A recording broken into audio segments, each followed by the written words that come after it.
Ezidiler, Mezopotamya'nın Sincar Dağı'nın eteklerinde, zamanın durduğu hissini veren mistik bir vadi bulunur. Laliş.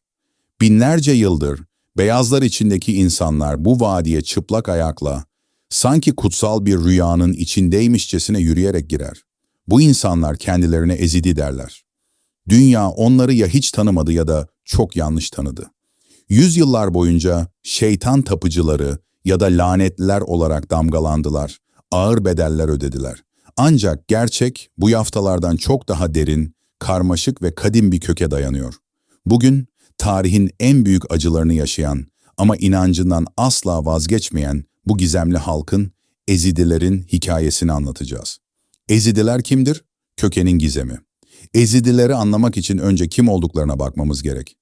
Demografik olarak büyük bir çoğunluğu Kürtçe, daha spesifik olarak Kurmancı konuşur. Kültürleri, müzikleri ve gelenekleri Kürt kültürüyle büyük oranda örtüşür. Ancak dinleri tamamen kendine hastır. Ezidilik, İslam, Hristiyanlık ya da Yahudilik değildir. Dışarıya kapalı, tebliğ edilmeyen ve sadece doğumla kazanılan kadim bir inanç sistemidir. Kökenleri hakkında iki ana görüş vardır. Birinci görüşe göre Ezidilik, Zerdüştlük, Mitraizm ve eski Mezopotamya inançlarının binlerce yıllık bir sentezidir. Diğer görüş ise bu inancın 12. yüzyılda yaşamış Sufi Şeyh Adi İbn Musafir etrafında şekillendiğini savunur. Belki de Ezidilik, her iki teorinin de izlerini taşıyan katmanlı bir inançtır. Tavus meleği ve büyük yanlış anlaşılma. Ezidi inancının merkezinde melek Tavus, Tavuse melek bulunur.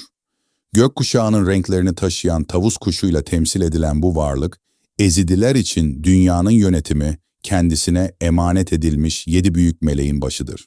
İşte o büyük yanlış anlaşılma burada başlar.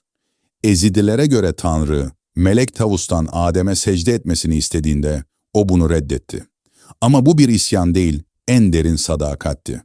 Çünkü o, Tanrı'dan başkasına secde edilemeyeceğine inanıyordu. İslam geleneğindeki iblis karakteriyle bu hikaye benzerlik gösterse de, Ezidiler için Melek Tavus kötü bir varlık değil, kutsal bir koruyucudur. Ezidiler şeytana tapmazlar. Hatta kötülüğe güç vermemek için onun adını bile ağızlarına almazlar. İnanç dünyası ve sosyal yapı. Ezidilikte doğa kutsaldır. Güneş her sabah duaların yöneldiği kutsal bir semboldür. Ateş, su ve toprak kirletilmemesi gereken kutsal unsurlardır. Ayrıca ruhun başka bedenlerde yeniden doğacağına, yani reenkarnasyona inanırlar. Sosyal yapı ise oldukça katıdır ve bir kast sistemine dayanır. Toplum, şeyh, pir ve murit olmak üzere 3 sınıfa ayrılır.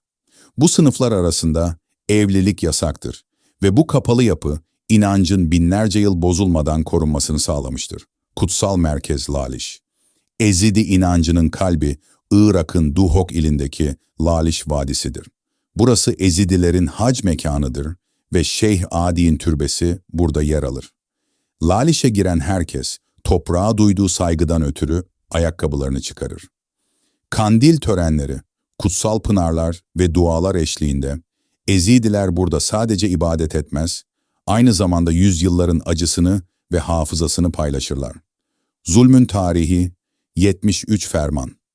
Maalesef bu halkın tarihi kanla yazılmıştır. Ezidiler tarihlerinde tam 73 kez kitlesel katliama maruz kaldıklarını söylerler. Bunlara ferman derler, yani ölüm emri.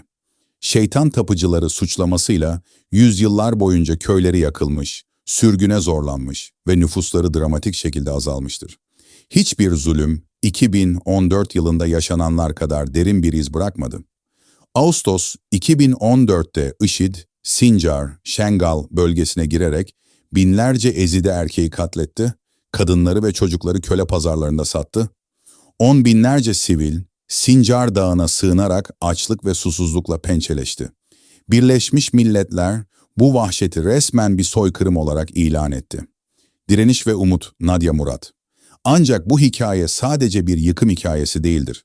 Bu karanlığın içinden Nadia Murad gibi güçlü sesler yükseldi.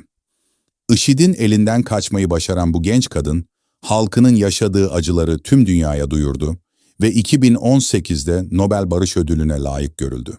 Onun mücadelesiyle birlikte dünya Ezidilerin sadece kurban olmadığını, aynı zamanda onurlu bir direnişin temsilcileri olduğunu gördü.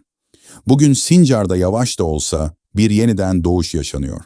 Tapınaklar onarılıyor ve aileler topraklarına dönmeye çalışıyor. Unutmamak için, Ezidiler, Mezopotamya'nın en eski katmanlarından gelen kadim bir mirası omuzlarında taşıyorlar. Onların hikayesi bize, anlamadığımız şeyden korkmanın ne kadar tehlikeli olabileceğini gösteriyor. Oysa anlamak, nefrete karşı en büyük silahımızdır. Bu videoyu izlediyseniz, artık Ezidi ismini duyduğunuzda sadece bir isim değil, Laliş'in taşlarını, Melek Tavus'un renklerini ve Nadia Murad'ın adalet çığlığını hatırlayacaksınız. Çünkü tarih sadece unutmayanlara ve hatırlayanlara adil davranır.